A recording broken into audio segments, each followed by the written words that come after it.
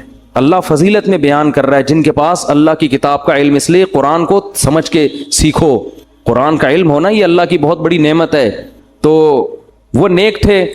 تو انہوں نے کہا سلیمان علیہ السلام سے انا آتیک بہ قبل ان یرتد الیک طرفک. حضرت یہ جن کہہ رہا ہے کہ مجلس برخاست ہونے سے پہلے میں آپ کی پلک جھپکنے سے پہلے حاضر کروں گا. یہ کہا اور تخت سامنے حاضر. نہیں آ رہی بات سمجھ. یہ واقعہ اگر صرف فضائل اعمال میں لکھا ہوتا تو فضائل اعمال کے پہ جو کفر اور شرک کے فتوے لگے ہوئے ہیں ان فتووں میں ایک اور اضافہ ہو جاتا کہ دیکھو انسان کے بس میں تو یہ ہے نہیں, یہ تو شرک پھیلا رہے ہیں. تو یہ واقعہ قرآن میں لکھا ہے.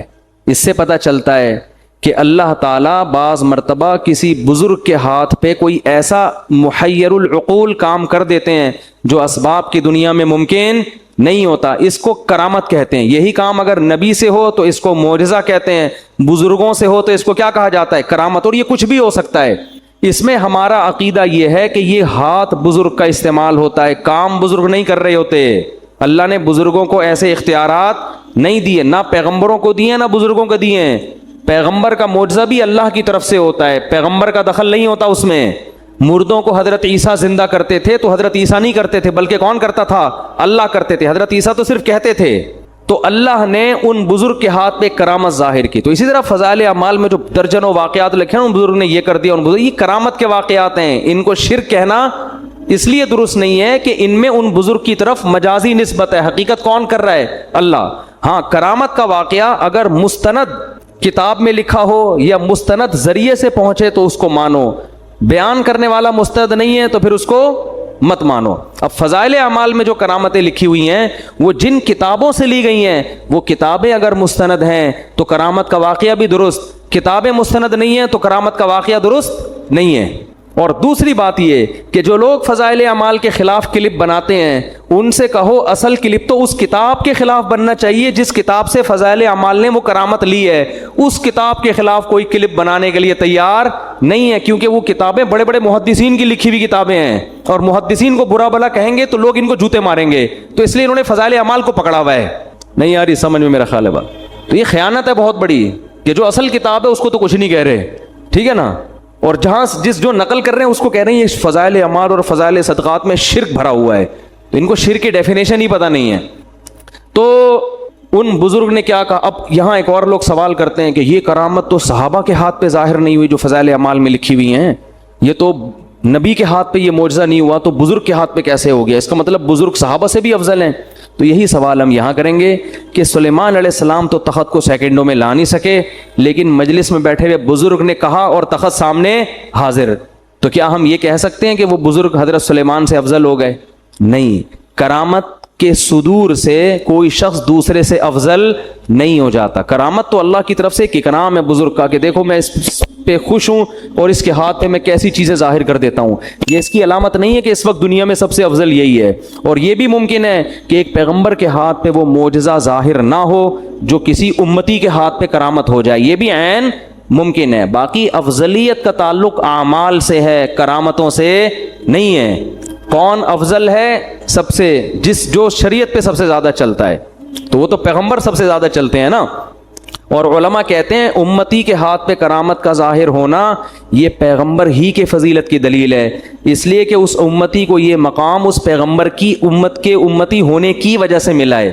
وہ جو بزرگ تھے نا جنہوں نے کرامت ظاہر کی اور تخت فوراً لے آئے، تو اصل میں یہ فضیلت سلیمان علیہ السلام کی تھی، وہ بزرگ سلیمان علیہ السلام کو فالو کرتے تھے، اسی وجہ سے تو یہ انعام ملا نا ان کو۔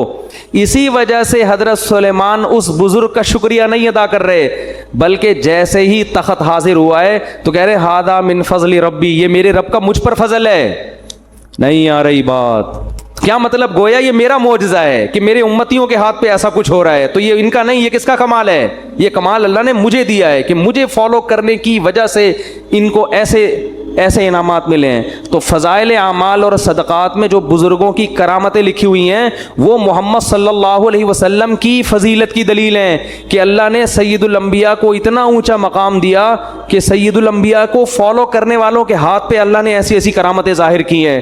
تو اس سے پیغمبر کا مقام کم نہیں ہو رہا، بلکہ پیغمبر کا مقام اونچا ہو رہا ہے کہ ان کی امتیوں میں پچھلی امتوں سے بھی زیادہ بڑی بڑی کرامتیں صادر ہوئی ہیں۔ نہیں آ رہی میرا خیال ہے بات سمجھ میں؟ تو سلیمان علیہ السلام نے کیا کیا؟ وہ ان بزرگ نے کہا کہ میں آپ کی پلک جھپکنے سے پہلے کیا لے آؤں گا؟ تخت سامنے۔ یہ کہا اور تخت سامنے، کیونکہ پلک تو جھپکنے میں تو سیکنڈ لگتے ہیں۔ اب جیسے ہی حضرت سلیمان نے دیکھا نا یہ تو تخت یہیں آ گیا فوراً، تو فرمانے لگے ھذا من فضل ربی، یہ میرے رب کا کیا ہے؟ فضل ہے، مجھ پر فضل ہے۔ لیبلونی ااشکر ام اکفر، اللہ مجھے آزمانا چاہتا ہے کہ میں اس کا شکر گزار بنتا ہوں یا ناشکرا۔ میں نے اس دن بیان میں کہا تھا نا کہ پیغمبر جب بھی کوئی نعمت دیکھتے ہیں تو شو نہیں مارتے، اتراتے نہیں ہیں اور بڑی بڑی باتیں نہیں کرتے، بلکہ کس کی طرف نسبت کرتے ہیں؟ اللہ کی طرف۔ شکر بھی ادا کرتے ہیں اور استحضار بھی کرتے ہیں کہ مجھے آزمایا جا رہا ہے، ایسا نہ ہو میں اس میں پڑھ کے اللہ کو بھول جاؤں۔ ہمارے ہاتھ پر کوئی ایسی کرامت ظاہر ہو نا، کوئی انڈا ہی اٹھا کے ہم لے آئیں کہیں سے، پٹھان ہوٹل کا پراٹھا لے آئیں، چلو فرض کرو اٹھا کے لے آئیں اگر ہم، تو 6 مہینے شو مارنے میں لگیں گے کہ نہیں لگیں گے؟ دیکھا اس دن میں نے سنگ دل محبوب قدموں میں لایا تھا کہ نہیں لایا تھا؟ لایا تھا کہ نہیں لایا تھا؟ دیکھا اس دن میں نے خواب سنایا تھا، اگلے دن سچا نکلا کہ نہیں نکلا؟